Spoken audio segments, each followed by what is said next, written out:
Hi there and welcome to the program. It is wonderful to be joining you live from the Canberra Theatre, and it's great to have 500 of you here in the studio audience for us tonight.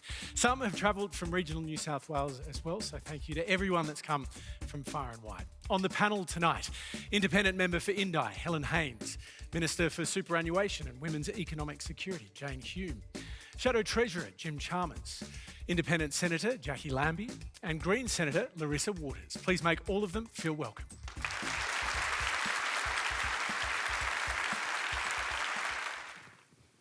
Thanks, Hamish, and thanks, panel. Well, it's official. The Liberal Party has joined the global economic consensus. Debt and deficits don't matter. $1 trillion net debt. Who cares? Let the good times roll. It's well below the US, Japan and Europe. So what do we care? Do we care? Modern monetary theory. Let those printing presses roll. Let that helicopter money come down, dribbling down on all of us. Wonderful. That's wonderful. But to what extent are we pushing this out for the next generation to deal with? And quite frankly, there's a few of them sitting right here in front of me, and there's quite a few of them in the panel here. So I think, is that something that we should be concerned about? Jane Hume. Well, I think that this is definitely a pandemic budget, but it's a budget that is there to build the economy, it's to create jobs, it's to guarantee the essential services that Australians rely upon, and it's to keep Australians safe and secure.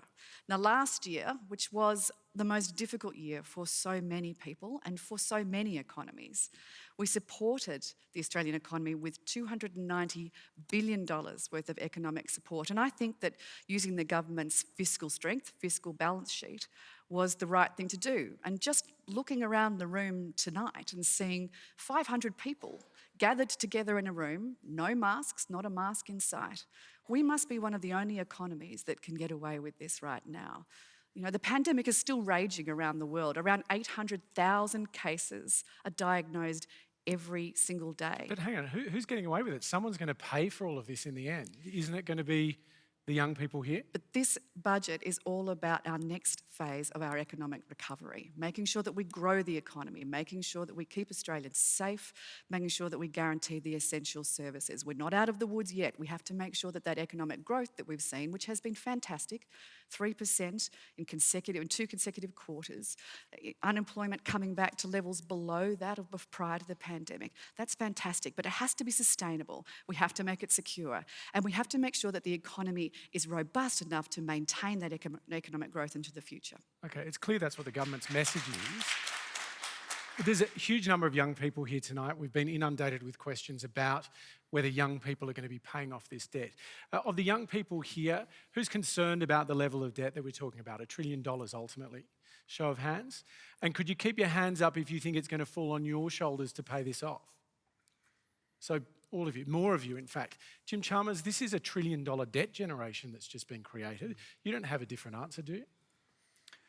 Well, I think it does matter that we've got $1 trillion of debt in the budget. And I think what matters most is that we actually try and have something to show for all of that money that's been borrowed. My concern about the budget was that there's not enough to show for $1 trillion in debt, not enough to show for $100 billion in new spending in one night earlier on this week. I think our obligation to the young people in this audience, but to all Australians right around the country, is to spend that money wisely, particularly if it's borrowed money, to recognise that if we're going to borrow all that money, it needs to build something that lasts for you. We're right to see this budget and this moment in generational terms. We should be thinking... Don't you also owe it to them, to be honest, that it will be them that pays this off?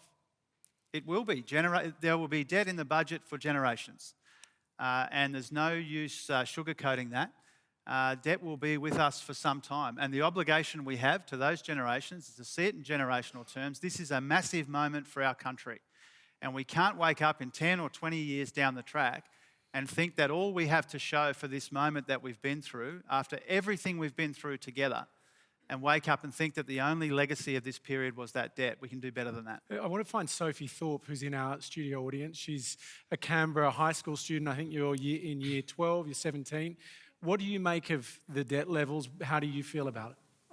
I'm just really worried because, I've seen the job trainer scheme and I think it's fantastic, but I'm scared it won't be enough. And I worry for my younger cousins, I worry for my children to come as well, and me especially. Are we going to be enough in the workforce to pay it off. What's it going to come to? In terms of the numbers that we're talking about, do you believe it will be your generation that shoulders this? Absolutely. We're going to head it off and it's just going to keep on coming.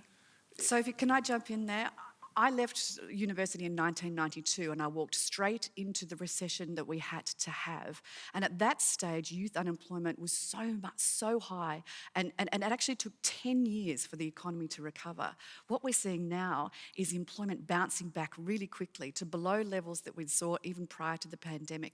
That's terrific. That's But really hang on, encouraging for young news. people, the youth unemployment is 16.4%. But it's coming down, which is really exciting, and we believe that by pushing unemployment lower than 5%. When I was at university, 5% unemployment was full employment. I think that's showing my age. But if we can get that unemployment levels below 4%, that'll increase wage rises, and we believe that that's the way to make sure that the economy is sustainable, making sure that everybody that wants a job has a job, that everybody that wants to increase their hours, increase their days, can increase their hours. Jacqui, Lambie, this is a debt generation, isn't it?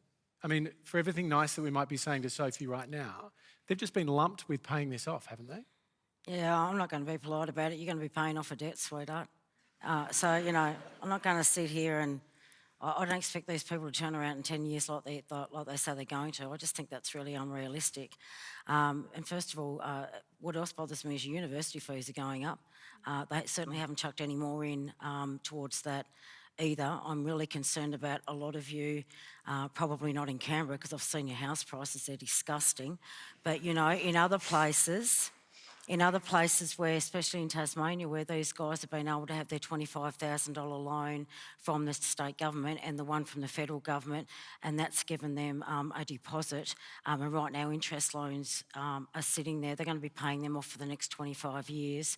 I worry that, you know, will that go back up? I lived through a generation where my mum and dad, I watched them when I was 12 or 13. They were working 2 jobs just to pay their 18% that their house loans had gone up to. So it really bothers me a great deal. In saying that though, you know, look at aged care, look at the women's services that they've put out there, the childcare, things like that. This is something that should have been done a long time ago. Money should have been spent on aged care, especially. It should have started many years ago, and we would actually be saving in the long run. We are so far behind, and to generate and just continue to trickle money into these sectors when it should have been done a long time ago. Thanks, Hamish. My name's Patrick. I'm young, male, childless, and studying at university. That makes me one of the seemingly few people who won't directly benefit from this year's big spending budget.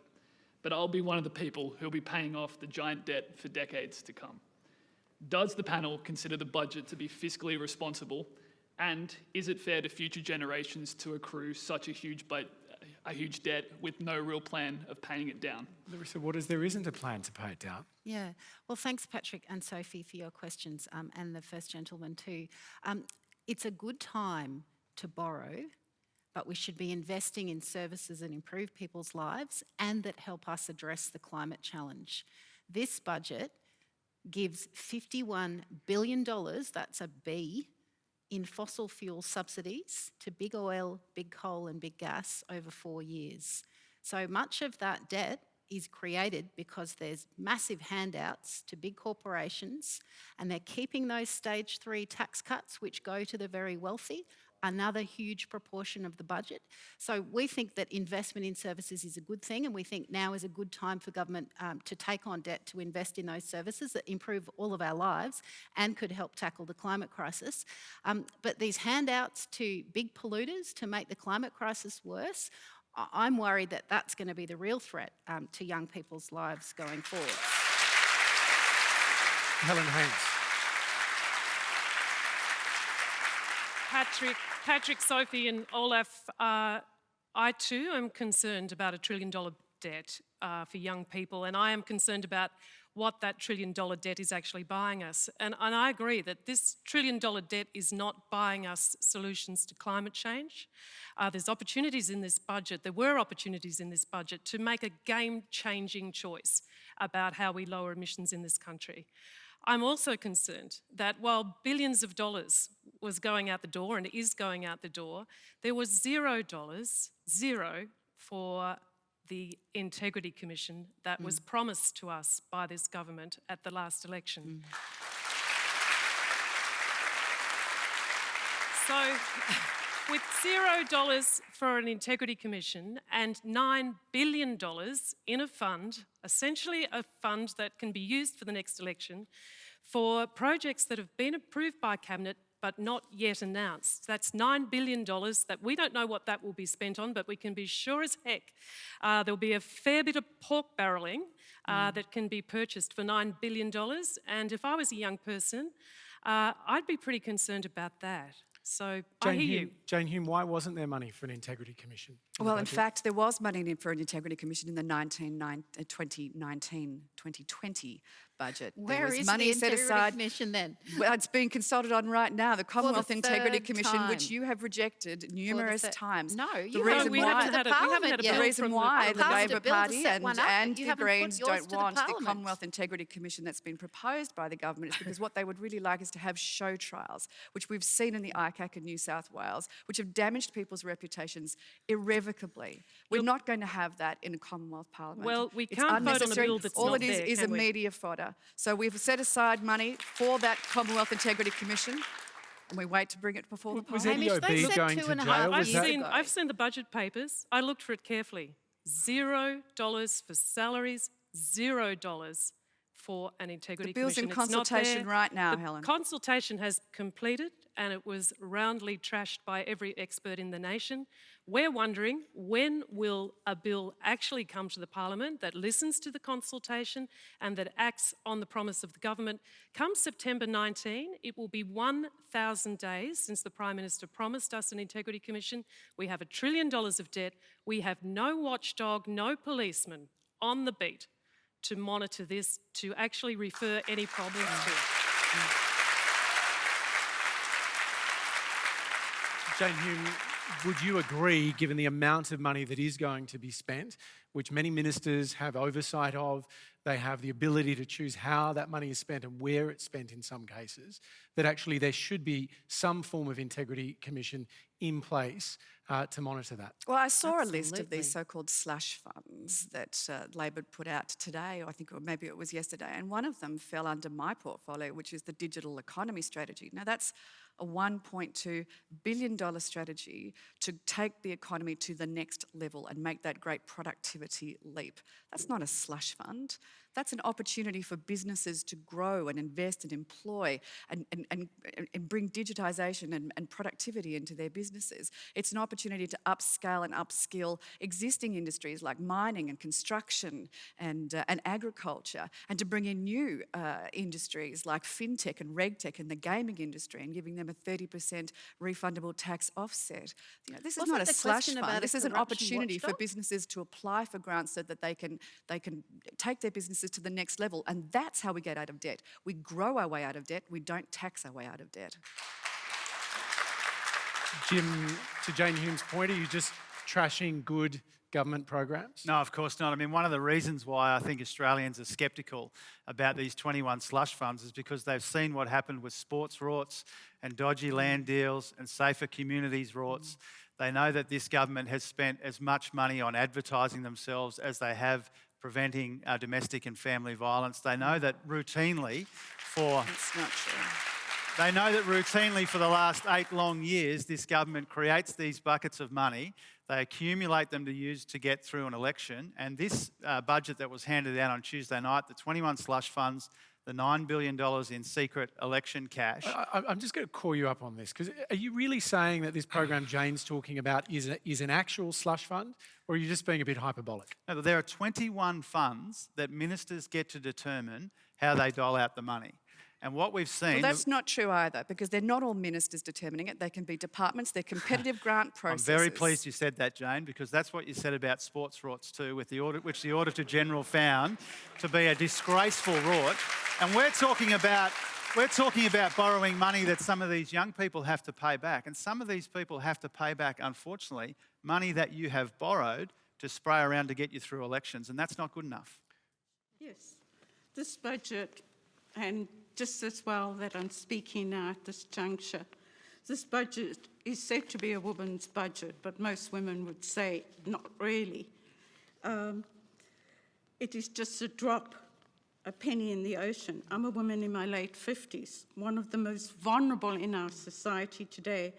I have lived experiences of what most recently divorced women face, which is poverty, unemployment, underemployment, and then unemployment permanently, followed by homelessness.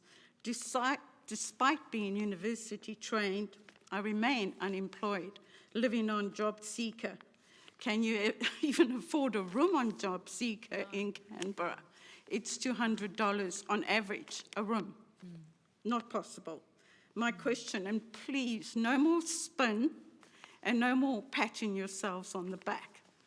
The ball was dropped long ago by the Liberals and Labour, and now it's time to catch up. And yes, the budget is blown out, but takes money to make money, and money spent in the right areas. So I want to know, why are the most vulnerable women left out of this budget? Before we go to the panel on that, Mel, can I just ask you, did you ever imagine finding yourself homeless? No, not at all. I was brought here to this country by the federal government because of my qualifications. But, you know, us women are the ones that in the past gave up our careers, followed the men's careers for our kids, looked after the kids. And we're vulnerable. Add anything else to it, such as disability, gender, diversity. And you slip even further down the ladder of vulnerability. This budget doesn't take it into consideration at all. This budget is very much for those at the top of the ladder, the haves, again.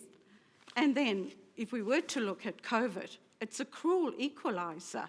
It's going to be a cruel equaliser, but it's not reflected in the budget at all. And then, us as women are going to again bear the brunt in the future when it comes to climate change and the economies of our children.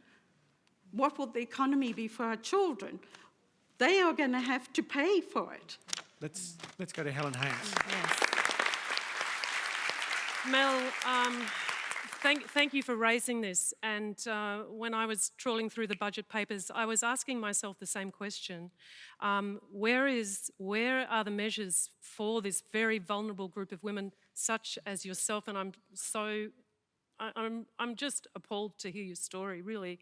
It is, when I see you as a woman now in your 50s facing this situation, and when I hear Taylor as a young woman at the other end of the spectrum lamenting that we're at this point for women, and when I hear that women are the secondary income earner, I see the structural problem that we have. So yes, we've got measures for childcare. They were called for, but women are staying at home or being the ones that are using childcare because they remain the secondary earner.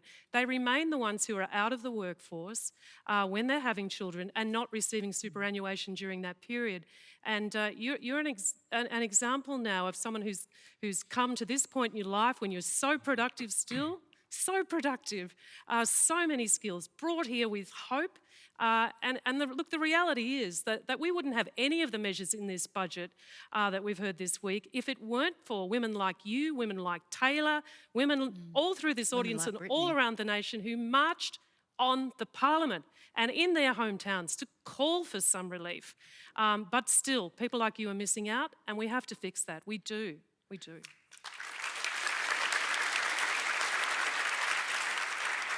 Jane Hume, does it surprise you when the government is spending so much money and allocating so much funding that there still seems to be so many people that feel they've missed out?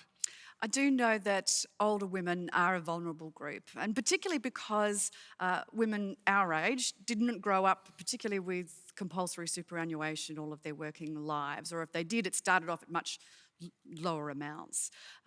And we also took time out of the workforce to look after children. Getting divorced is never a financially helpful experience, and I speak from experience there myself. So we are a vulnerable cohort. On top of that, there are many women in our generation that are looking after elderly parents still. We're the sandwich generation. We look after grandchildren and we look after elderly parents as well. And that prevents a lot of older women from re-entering the workforce. Now, one of the things that we've done is establish the Career Revive program that helps older women get back into the workforce in regional and rural areas, and a mid-career checkpoint for women in urban areas as well. We've also abolished the 450 rule. For those people that aren't familiar with the 450 rule, it was established when superannuation began back in 1992, and it said that anybody that earns less than $450 a month doesn't need to be paid superannuation. $450 a month times 12 was $5,400, and that was the tax-free threshold back in 1992, and it hasn't changed all that time. Well, now we can change it because we've brought down fees in superannuation, particularly for low balances, and we've automated payroll systems. So it's actually now easier to pay superannuation to your employees than not pay superannuation to employees. About 300,000 people will be affected by this, but about 200,000 of them are women, and they are some of our lowest paid in society. People like aged care workers or cleaners, people that work lots of different jobs and earn smaller amounts but from different contracts. So that's a really important change. And finally, what we'd like to see is more women, particularly separated parents or single parent families, start to own their own homes. And that's why we introduced the Family Home Guarantee. That money that you're sending towards your rent, which often can be $300 or $400 or $500 a week, you're good creditors, but you can't quite get that first step in the home loan ladder. Well, from now on, you'll be able to purchase your first home, not just your first home, but re-enter the housing market with as little as a 2% deposit rather than a 20% deposit, and the government will guarantee the remaining 18%. So if I'm a single woman, a single parent family, I can buy a house in Melbourne for $600,000 with not $120,000, but $12,000. Who's got $12,000 lying around? Who can buy a house in Canberra? No one can afford on that. Jesus, come on. Wouldn't you rather an opportunity to buy your own home rather than have to be forced to go into social housing? It's just about a leg up for those who can. You just miss out on that first step in the ladder. It will be inflationary, and you're kidding yourself if you It's think single parents have got $12,000 lying opportunities around over 4 when you just cut JobSeeker in half and just ended JobKeeper. To Mel, thank you so much for sharing your story. The reward for a lifetime of care for women is retirement in poverty. We have women being underpaid. The gender pay gap is still very real. We still have female-dominated workplaces paid less, and this budget doesn't tackle the structural inequality that perpetuates that.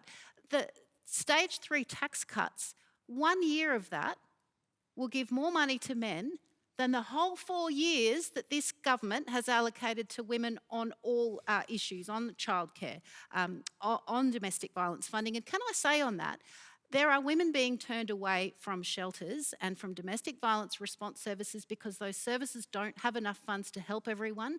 This government have doubled the funding. That sounds good, but the sector says they still need 4 times as much as that to help everyone that reaches out for help.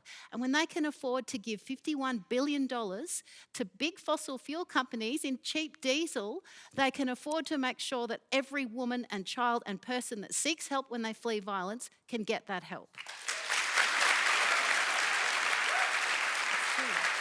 $1.1 billion, come on. It's not enough. It's not enough. You can't have it both ways, Larissa. We've added $1.1 billion to our women's safety package, and we've included wraparound services for women that are fleeing situations of domestic violence, which we've never seen before. This is actually a transformational change It is an in increase, how we but deal it's with still domestic not violence. enough. And if it's still not enough, well, then we get into more debt. And these people are now telling us that they're concerned don't give the about handouts debt. to the big corporations and the billionaires. Make them pay their fair share so that we can all have the services we need. Yeah. That's easy. Can I just add by saying we now have the highest female participation rate in the workforce than we have ever had before at 61.8%, and the gender pay gap has come down to 13.4%, up from a high of 17% under the last Labor government. We shouldn't have a gender pay gap at all. All right. If any components of this conversation is raising issues for you, you can contact Beyond Blue or Lifeline on the numbers that are on your screen right now. Hi, I'd just like to give a shout out to my old neighbours at Howard Springs. No one had ever heard of the place when I lived there. And my question is actually on quarantine. I need some help to understand why a country this vast and this wealthy has been unable to find parcels of rural land to ring fence and supply temporary outdoor accommodation such as caravans and cabins, like where we used to take our kids for Christmas and Easter. And triage out the young, fit, healthy return travellers who are unlikely to need big hospitals, are quite capable of cooking and cleaning for themselves, and will only ever need clean sheets and a feed for 2 weeks, and decent medical facilities nearby. Why haven't we done something like that by now? Jacqui, Lambie. Question. Yes, this is what bothers me about the debt. If they can't do that in 12 months, I've got to ask how they're going to pay back these trillions of dollars. There's that many of them I've forgotten. But this would be a great exercise to run through. Because right now we are down in housing out there. So why can't we do two things for once? So while this epidemic is going on, why can't we move these things slightly out of the city? Why can't we put these quarantine centres, so when we finish with them, we can use them for emergency housing? Why can't we do that and make sure those bus services are going out there to pick up those people, to pick up those women, those children, make sure they're getting to the school, making sure they're getting to the service that they need to? So why can't we be doing two things at once and getting ready for that? I don't know why it's taken so long to do this, because it makes me... First of all, we could have had those 30,000 plus people, Australians, back home by now and quarantined them, or close to. That's my first thing. And why has it now taken us 15 months to get locked in a vaccine? Imagine how much better off we would have been had we've had those quarantine places set up for Australians to be multi-purpose in the future, and actually had us all pretty much vaccinated by now. You know, maybe we wouldn't have needed to spend all this money and we could have got on with it. Jim Chalmers. Yeah, I think Jacqui's bang on when she talks about the two big issues here, quarantine, as Steve mentioned, but also the vaccinations. And if you think about, Australia's done pretty well. People have done the right thing by each other to limit the spread of the virus, and that's given us certain advantages, and the economy is beginning to recover. But what puts that at risk is getting quarantine wrong and getting the vaccinations wrong. We were surprised, Steve, frankly, that there wasn't some kind of investment in more quarantine facilities in the budget. It seems to the rest of us like a no-brainer. Clearly, we're going to need these facilities for some time now, partly because of the vaccine rollout debacle, but also because this pandemic will be with us for some time, and there will be more pandemics into the future. And so it makes a lot of sense, for some of the reasons that Jacqui mentioned a moment ago, that we should be building this kind of accommodation. Hotels are built for tourism, they're not built for quarantine. This thing has been with us for some time now. There's really no excuse for some of these facilities not to be built. The states have got some good suggestions. The Commonwealth says that they're working with them on it, but the clock's ticking. Hamish, Steve, I've got a whole visual there of kind of a, you know, like a wagon train of caravans out in rural Australia. But I think the point you make is such an important one around quarantine. I've heard the Prime Minister in the House all week telling us that the virus is raging all around the world, telling us that our international borders will not possibly be open until mid-next year. And we're 15 months into this virus. Every time there is a leak, it's coming from our hotel quarantines. I live in a border community, Albury-Wodonga, sitting on the Murray River there. I've seen what happens in regional Australia when there's a leak from hotel quarantine. It shuts down our economy in regional Australia. It separates people on one side of the river from the other. 168 days we had the border closed between New South Wales and Victoria. We had a health service on one side. At one point we had 125 doctors and nurses who could not come to work. We even had 2 infectious diseases doctors who were stopped at the border and could not come to work in a pandemic. So I really believe that we need to be investing in a Commonwealth-funded quarantine centre that's going to take us through at least until the middle of next year. Beyond that, really. I mean, if we can't open our international borders until the middle of next year, how are we ever going to manage this? I really believe we should be doing that. I think we know now, well, our experts tell us, we know that the virus is spread through the air, that the filtration systems in many of our hotel quarantines are still not up to it. And I'm very surprised too that there was not money in the budget to address this. So Jane Hume. thank you for raising it. That is all we've got time for tonight. Would you please thank our fantastic panel this evening, Helen Haines, Jane Hume, Jim Chalmers, Jacqui Lambie and Larissa Waters. Well done, everybody. They were awesome. You were awesome too. Thank you so much for your wonderful questions tonight. Next week, we're in Sydney. Joining me on the panel then, actor and comedian Luke McGregor, with lots of opinions apparently, politicians Barnaby Joyce and Tony Burke, and economist Gabriella D'Souza. We'll see you then. Good night.